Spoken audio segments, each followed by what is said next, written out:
You know, there is a sense in which the films about Harry Potter are a rebuke to Christianity. And I'll tell you why.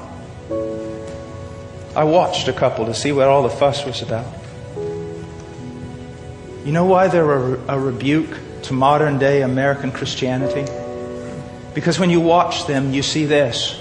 They have something to live for, something to die for.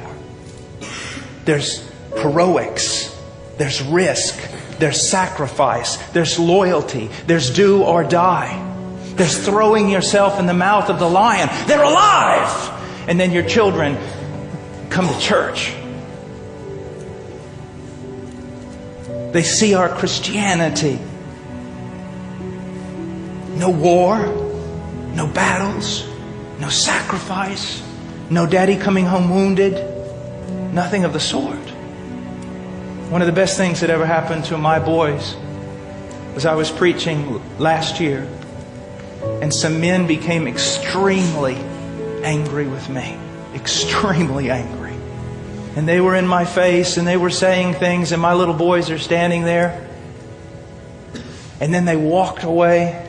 I could see, especially my son Ian, he goes, "Daddy, why are they so mad at you?" I said, "Because I'm standing for Christ." He said, "Daddy, they hate you." I'm standing for Christ.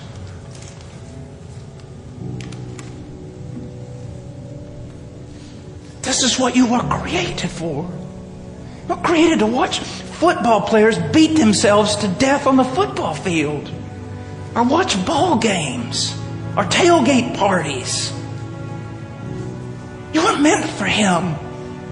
To find your place in His ranks and to advance His kingdom. Men, where are the men? Now, let's just look at our culture for a moment. To give you a great idea, a movie came out a few years ago, maybe several years ago now, called Master and Commander. The amazing thing about that movie is the British are chasing after French privateers throughout all the 7 seas. And the British bring their warship alongside a French privateer. And the ropes are lashed.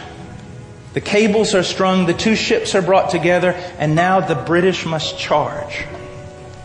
The amazing thing about that film is its historical integrity. Because the ones leading the charge in that film seem to be around 14 years old. You say, "Well, I'm not called to be a missionary."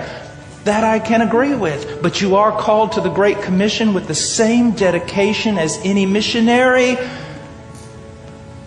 that goes into Indonesia tomorrow.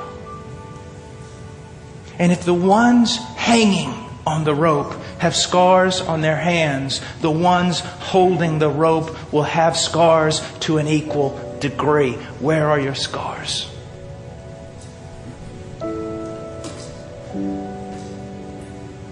After a while, this world can only give you so much. It's sort of like, I'm amazed. I go into a lot of cities, and a lot of times I see billboards. This city has more restaurants per capita than any city in the southeast. I'm going, you're boasting about that.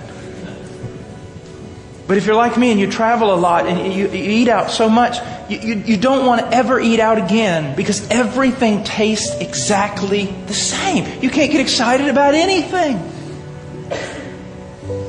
It's the same way. You feed at the world's trough. You feed at the world's trough. You chase the American dream. Pretty soon it's just rot in your gut.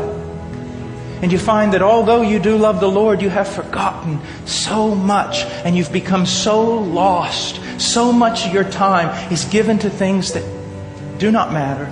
So much of your money is given to things that's not eternal. So much of the strength of your youth is wasted.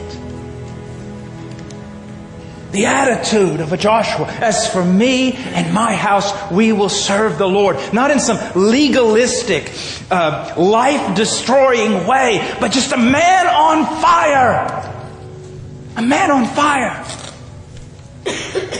Imperfect, all his flaws, everything about him, but nonetheless on fire, nonetheless the first one to battle, nonetheless the first to go down with the ship if it is necessary.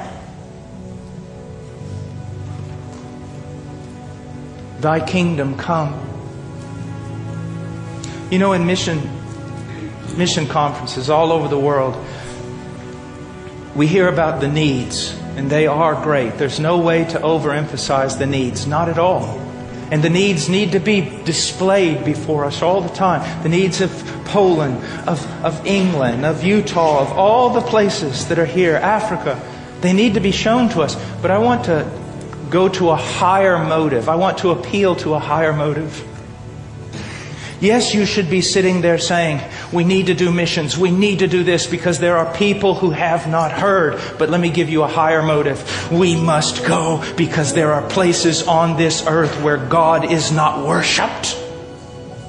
And I can't rest because of it. There are places where His glory is being given to idols and I cannot bear it. I must go not primarily because of them, but I must go primarily because of Him. Because of Him. An old word that used to be used with more frequency. Besought. God besought. It's just saturated with God.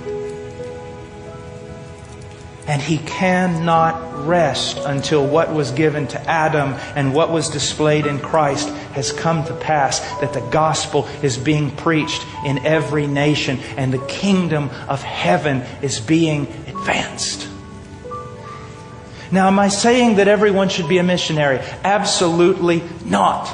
Everyone in here is to be in the very center of God's will. Some of you are to be missionaries on the foreign field. Others of you are to stay at home and be salt and light in your communities, in your churches. But you're always to be aware the primary commission is to preach the gospel where it's not being preached. You can't say simply, I'm taking care of my family. You cannot say simply, I'm a light in my community. You have got to be burdened with the fact that there are places where His kingdom has not come and His will is not being done.